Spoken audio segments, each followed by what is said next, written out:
Wikileaks turns 10. The whistleblower site promises more revelations in the coming weeks.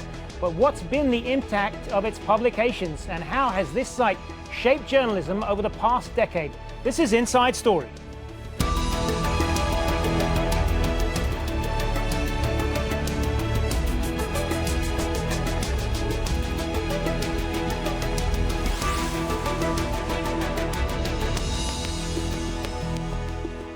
Hello, welcome to the program. I'm Hazem Sika. It was once celebrated as a champion of transparency.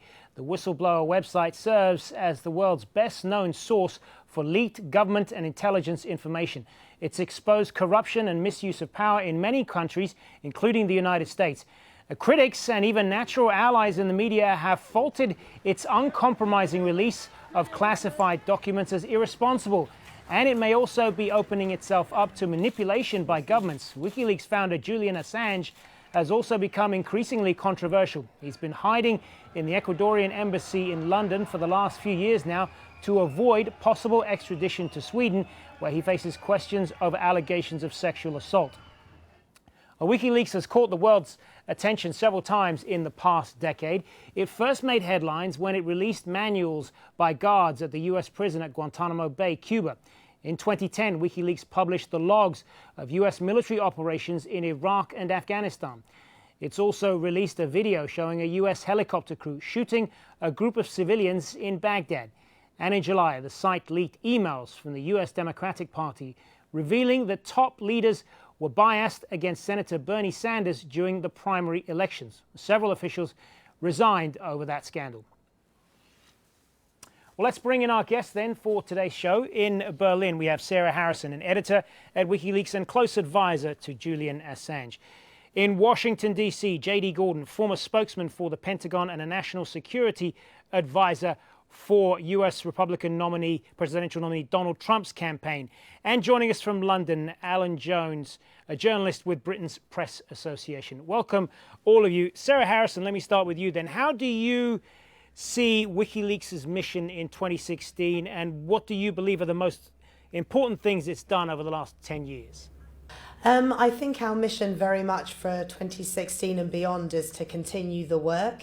We've really become specialists and with a lot of expertise in publishing large archives and making them searchable and available to the public. And you'll be seeing more of these being published by WikiLeaks as the years go on. There have, of course, been some important revelations from the documents themselves, but one of the things that has been I've been most proud of with our work is how we have helped and influenced journalism as a whole. The concept, for example, that WikiLeaks began with the anonymous online Dropbox for whistleblowers to submit documents in this way. This has now become quite commonplace in many newsrooms around the world. The concept of publishing quite a lot of actual source documents for the public to go and check and interact with those documents themselves. And I think we've changed the expectations of the public about the media in this way. And this is something I'm very proud of us having done. J.D. Gordon, as a national security man, how do you see the role of WikiLeaks? Well, overall, I think that WikiLeaks has not been good for the world because I think it's an anarchist organization that's trying to destroy and discredit big governments like the United States. However, I think it's ironic, too, though, that WikiLeaks has not been all bad either. I was the Pentagon spokesman for 4 years, from 2005 to 2009. And regarding Guantanamo, I was continuously arguing behind the scenes that we should have more transparency, release more information about the detainees, the terrorists kept there, because if the world only knew who they were and what they did, the world will be much more supportive of having Guantanamo. So WikiLeaks released a number of files about Guantanamo that I thought, this is perfect. People can actually see who these guys are now. So I think in that sense, I've used WikiLeaks in my role as a TV commentator and columnist. WikiLeaks has not been all bad, even though it started out as an organization meant to bring down governments. When people actually see how the United States government operates, I think that people understand that it does try to do the right thing, and that people like the terrorists at Gitmo aren't necessarily good. Alan Jones, what impact has WikiLeaks had on the media landscape, do you think, and on the public discourse as a whole? Yeah, no, I think they've had a big influence actually on the media. The very fact that scores and scores and scores of media organisations have worked alongside WikiLeaks over the last decade to get information out, to publish information. I can't think of a single news organisation which would have done a fraction of what WikiLeaks has been doing in the last decade. And I think it has made journalists realise that there is a lot of information out there, a lot of classified information which probably should be made public. And if anyone does have any information now, I would say most of the time they would go straight to somebody like WikiLeaks. You know, I mean, generally, I think it's been a force for good for journalism. Sarah Harrison, I want to ask you then about, I mean, your organisation has talked about what you see as the broader mission of opening up governments and uncovering wrongdoing with the release these documents. But the problem many people have with the way it's done this is it's done it in a kind of what some see as a very kind of reckless data dump without properly editing the material and compromising many people in doing that. What do you say to that? Well, with regards to the allegations with any harm coming from the publications, there haven't actually been any allegations that have withstood being checked out. So I can't really comment on something that hasn't happened. But with regards to how we handle the material, we do have expertise in going through these large archives. We do work with them, with a number of other journalists from other media organisations as well. We do look at the material for any harm reduction that needs to be done, source protection reasons, and how to present it to the public. So it is a careful process that we go through. But yes, we do publish large archives to be searched through, and we have large history of working with these things to show us and to back up our reasons for believing, and with many examples to back up the good to be done of full archives being made available. J.D. Gordon, you said earlier that you felt that WikiLeaks was engaging in what you called anarchism, yet you also concede yourself that you have referred to them in many points that you have made. We mentioned earlier the DNC leaks, which were obviously damaging to Hillary Clinton. Obviously, you don't want her to be president because you support Donald Trump. So there are instances there where it has been a force for good in what many see as checking an abuse of power. I mean, none of that sounds particularly anarchist, does it? Well, I'd say it's anarchist, and just to have these massive data dumps and to selectively release information that is designed to harm the United States. For instance, the collateral murder video that they showed, which was a U.S. helicopter in Iraq during a battle, and it fired a missile that killed 2 reporters from Reuters because one of the journalists had these television tripod sticks, which from a helicopter flying in a combat zone looked like it could be a missile launcher. Well, in that same area, there were terrorists firing missile launchers. So the helicopter crew didn't know in that split second that it was firing upon journalists. Yet the way it was released by Bradley Manning and then put out by WikiLeaks made it seem to the world that the United States was actually targeting journalists, which was wrong. So this was an anarchist attempt to discredit and to harm the United States government. So overall, I'm opposed to WikiLeaks, although there are instances which it can be very helpful, like the Guantanamo case I mentioned. I think at the end of the day, though, if you want to talk about transparency and rule of law, Julian Assange should be extradited to Sweden, where he could face the rape charge and answer questions from the police. That's what should be done for transparency. All right. Well, since you mentioned Julian Assange, I want to put some of that to Alan Jones. He has been holed up in the Ecuadorian Embassy for 4 years now. I understand that you've been talking to him on a fairly regular basis, and you, in fact, broke the story that he was originally there. How do you see that situation playing out? Well, I think to start with, I don't think anybody involved in this saga believed that Julian Assange would still be in that embassy for over 4 years after he walked in there in June 2012. And, you know, he certainly didn't. There's been several occasions over the last 4 years where it looked as though there might be some kind of breakthrough, but it's been properly deadlocked dispute. Sweden insists on interviewing him in Sweden. He's volunteered to be interviewed by the Swedish authorities inside the embassy. That hasn't happened. Although that looks as though that might change in a couple of weeks' time. There is going to be questioning of Julian Assange inside the embassy by an Ecuador official with somebody from Sweden in attendance. So that is a possible breakthrough.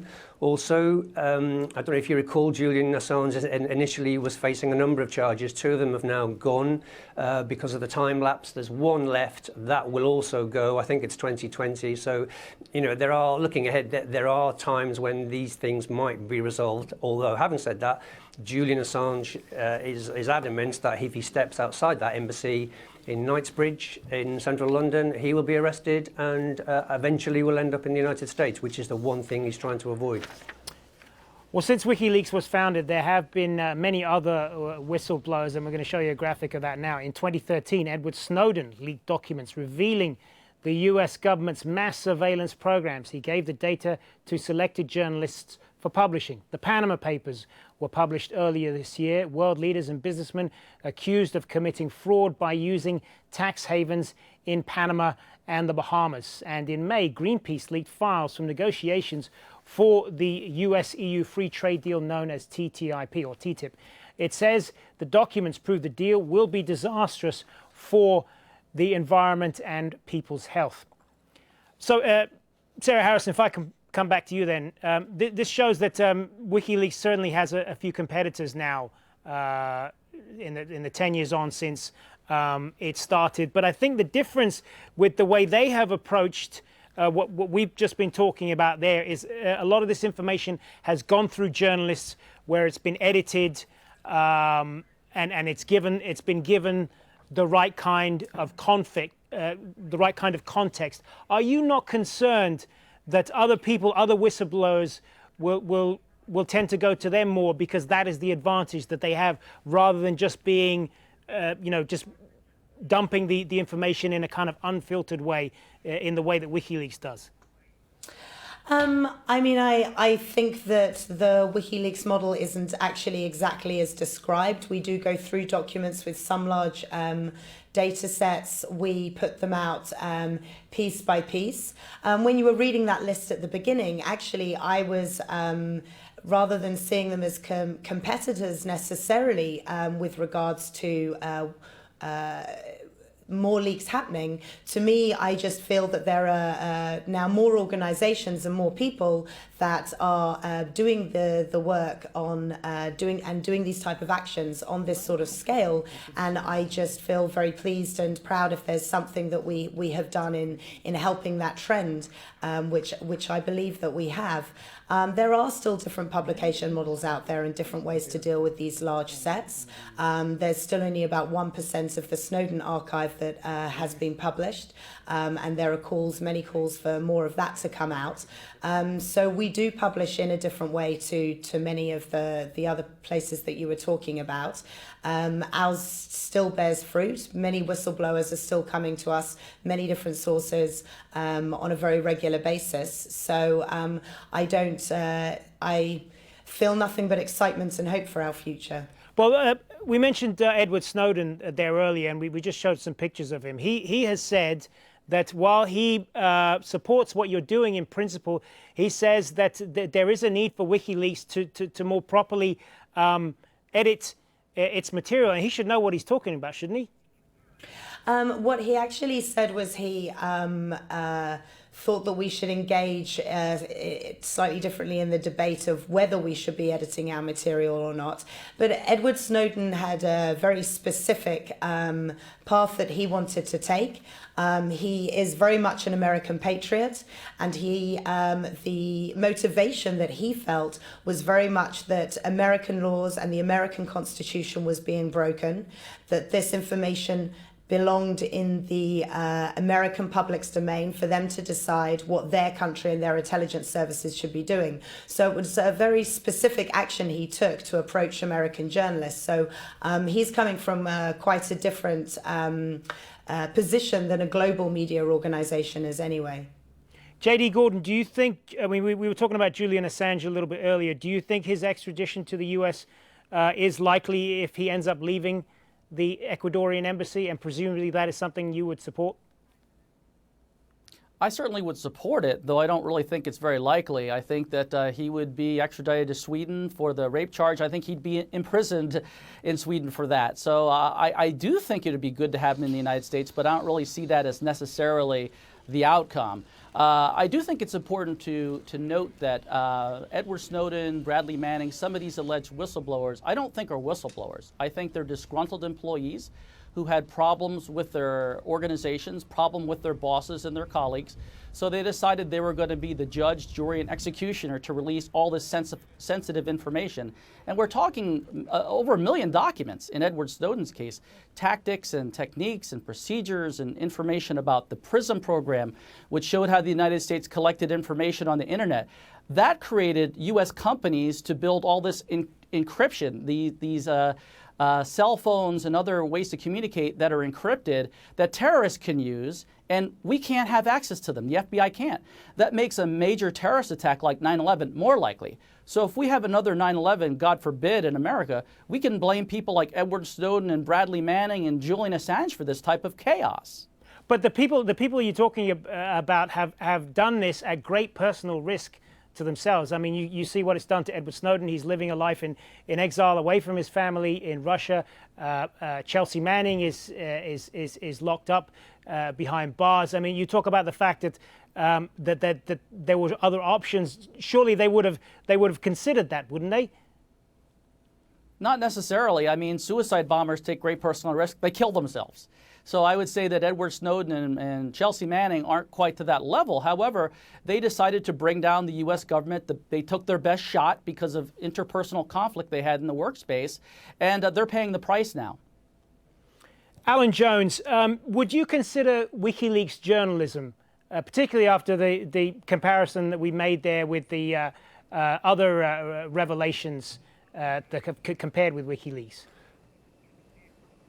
I mean, it's different journalism, certainly different to what I do and what my agency does. But yeah, no, I'd say it is journalism. It's it's high-end, high-profile investigative journalism, and you really can't argue with some of the cases they've been involved with. You know, your other guests have mentioned this. The very fact that they've been involved so closely with the Chelsea Manning and Edward Snowden case, you know, any media organisation would have loved to be involved in those two cases. Any media organisation would love to have had a couple of hundred people at the press conference or listening to the press conference today. There's no question, I think, that you can describe Julian Assange and his team as journalists. And WikiLeaks, yes, it's mainly a whistleblowing organisation. Whistleblowers go there, but what they do is a form of journalism, and that's how I would describe it. Yeah. Do you think it's complicated the way information is disseminated now, particularly in this digital age? That it's almost as if there are no ground rules anymore. Oh, it's hugely complicated. I mean, the media now is ridiculously complicated, and with the growth of social media, it means probably more mistakes are made now every second rather than every day when it was just newspapers. The very fact that people were watching that press conference today on a phone or a computer shows you the way the media has changed massively. So that's different. Someone like WikiLeaks have been there for 10 years. They've got this reputation. All the documents they've got, that's incredible. It's an incredible challenge for them, I think, to decide what to put out, what to keep, what to hold back. 10 million documents in a decade is astonishing, and if it's true they've got another 10 million, then the next decade is going to be equally astonishing. Well, speaking of that press conference, Sarah Harrison, we were told by Julian Assange that more leaks were coming, more damaging information was coming. He mentioned Hillary Clinton. What can we expect from that over the next few days? Yeah, well, as Julian was explaining this morning, we will be starting some more publications that will be running with publications happening every few days. They'll be starting in a few days. And we have several of them with a number of interesting revelations that will be coming out to do with, yes, as you just pointed out, what's interesting the about election, them? but also in another number of other topics. Well, I'm afraid on that one I'm going to annoy you, and you're going to have to wait. I figured you'd say that it was worth a try. I'm afraid. But I want to ask you though. You have to try. I appreciate that. I want to ask you though about the criticism that's been made in the United States about some of the leaks of WikiLeaks earlier this year, particularly the DNC emails and this apparent targeting, well-timed targeting of the Clinton campaign, and questioning the motive of Julian Assange. Is he trying to influence the outcome of the U.S. election? We can only work with what we receive. We are set up to protect our sources. They are anonymous. But it wasn't an accident that DNC leak came out around the same time as the Democratic National Convention, was it? Well, I mean, we do promise our sources maximum impact, and as we have on any other publication that we've done from around the world, including various countries, when we were looking at rolling out Cablegate back in 2011, of course we look at where there are elections. We make this promise to our sources of maximum impact. We also believe in informing the public. And the public being able to understand their world around them. And I would suggest that when you are voting in the person who is going to be the president for your country, that's a good time to be as informed as possible. Let's put some of that then to J.D. Gordon. I mean, you concede then that there has to be checks on abuses of power. If whistleblowers like Julian Assange and others are exposing wrongdoing in the highest levels of government, then surely that is something that has to be protected. And when people talk about wanting to shut down organizations like WikiLeaks, what does that do for the public's right to know?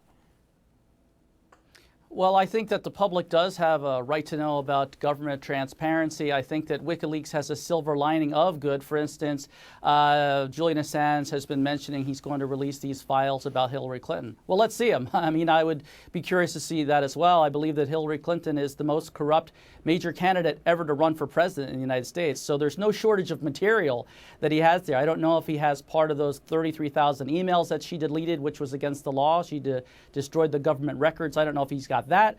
I don't know if he's got something about the Clinton Foundation, where when she was Secretary of State, her foundation was taking millions and millions of dollars from several different foreign governments.